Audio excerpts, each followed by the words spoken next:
everybody, it's Aaron from Pro-Line Racing, and today I'm here to show you how to properly fill and adjust our new Ultra Reservoir scale shocks for your rock racer or scale truck.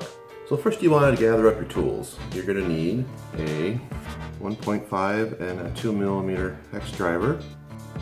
You're going to need some 30 weight shock oil. A 11 millimeter wrench will come in handy. And I'm going to use a small jeweler's screwdriver just to get the help get the O-ring seal on. First thing you want to do is take apart the shock. We're going to take off the bottom end here, pull it out, take out the springs, and we're going to remove the bottom seal here. Screw that. So what we're going to do is we're going to do a bottom fill on this. But first we want to get the seal and the parts here for our pressure reservoir ready. So for the parts for the pressure chamber, we have the pressure piston, the X-ring seal, we have the actual pressure spring here itself, and we have the what I call the pressure plate for the spring. This is what the set screw is going to hit against and create the pressure. And we have the adjuster set screw here. So the first part, what you want to do is assemble the X-ring seal onto the piston. This is probably the most tricky part, but a little bit of oil here, and we can make this happen pretty easy. So you want to put a nice little part of oil on the seal, nice and lubed up, and this is going to help you get it stretched on here. And this is where the little screwdriver comes in handy. Just be careful not to damage the outer part of the seal. Go. Get it in there. She's going to try and roll over on you. So very carefully take this and you can move it around there a little bit. It doesn't take much, it takes a little touch. And then she's on there. So now what we're going to do is we're going to fill the small chamber first. What you're going to do is take your oil, just start filling it. You want to get it so it goes down. So I'm going to fill it to the top once. And what I'm going to do is I'm going to it's going to go down, and what it's going to do is it's going to go into the big chamber here. So we're going to keep filling this as the oil goes into the big chamber. We're going to keep adding a little more oil to it. It'll drop down again.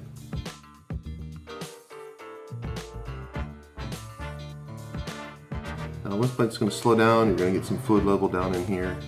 The main part is to try and get all the air pushed out of the cap. That's what you want to do. Just slowly add some more in there.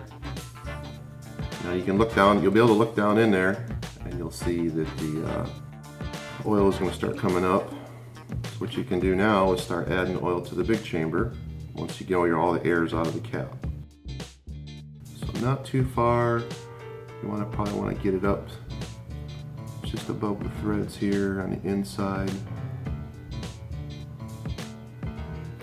And what we do is we want all the oil to the top of this, because when we push the piston in, we want to make sure all the air escapes out of the piston. There's a little bleeder hole here, it's going to come out through there. So the cup side of the piston is going to go in. It's going to be a little bit, push it in. It's going to be a little bit of a snap at first. Make sure the seal is well lubricated when you put it in there. You take your screwdriver. What you want to do is push it down about halfway. There, you can hear a little pop. There, it's into the chamber. So now that you get your piston down in the bore here, you want the piston about halfway. We're going to insert our rod in here. Now you want to make sure, double check your nut here before you put it on for the piston head. Make sure it's all the way tight.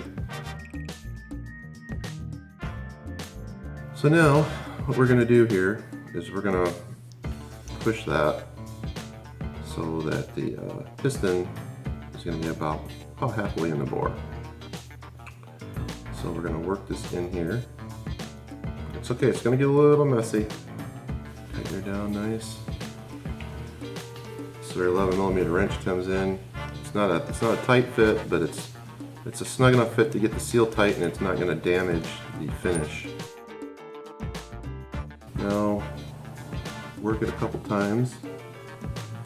You'll see the piston, once you get that in there, the piston is going to come up here into the bore. So that's okay, because we're going to push it back down and we're going to bleed it once we assemble the pressure chamber. So I've tightened this down. We're going to cycle this a few times. And what's going to happen is the piston is going to come back up in here in the pressure chamber. So now as we add the components, we're going to put the spring in, the little pressure plate, and then we're going to screw our seal cap back on.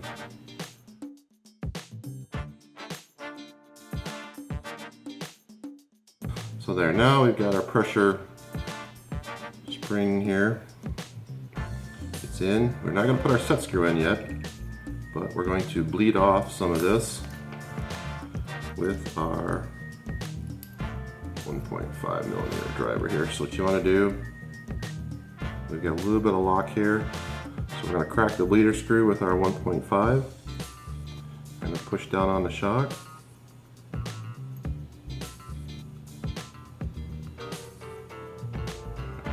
Go. See the oil start to come out, and lock it down. There we go. So we've got everything out of there. Take your rag, put that off. So there, now we've got our, see there, we've got it bled off.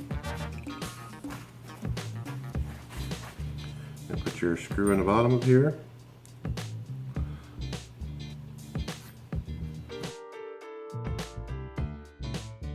I guess at some point you're going to get a little bit of resistance there. There are ways to set this up so if you only want half rebound, you can use a longer 10 millimeter set screw, and what you can do is bleed off a little bit more of the oil, use a longer set screw in there. Basically what it'll do is you'll bleed off more oil to get this rebound down to half. You want to tighten that pressure screw up just to the point to where it's not hydrolocking, and you've got to take into account the thickness of the spring cup in here. So when you put that on, you know exactly where you're bottoming out. In there. We've got her bled off, we've got our set screw in there. Our rebound's working really good. Everything's set up. We've got metal to metal down here on the rod end and on the cup, so what we want to do is take this apart. If you need, you can take a pair of needle nose pliers, unscrew the rod end. So then what we're going to do is we're going to take some thread locker. You want to put just a little bit on the threads.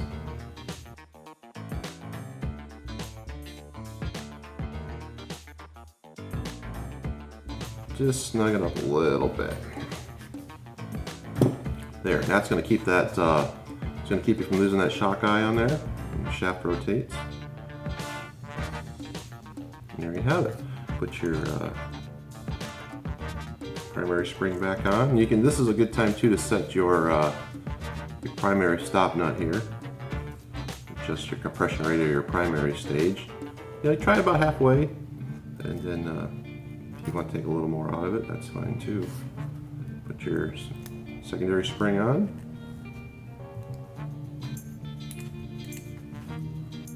And there, she's ready to go. Mount her up. Okay, there you go. There you have it. That's how to fill it and set it up. So I hope you enjoyed the video. Be sure to give us a thumbs up, and also be sure to leave a comment and subscribe to our YouTube channel. And for more information on these shocks and any other of our products, check us out at ProLineRacing.com. Thanks for watching.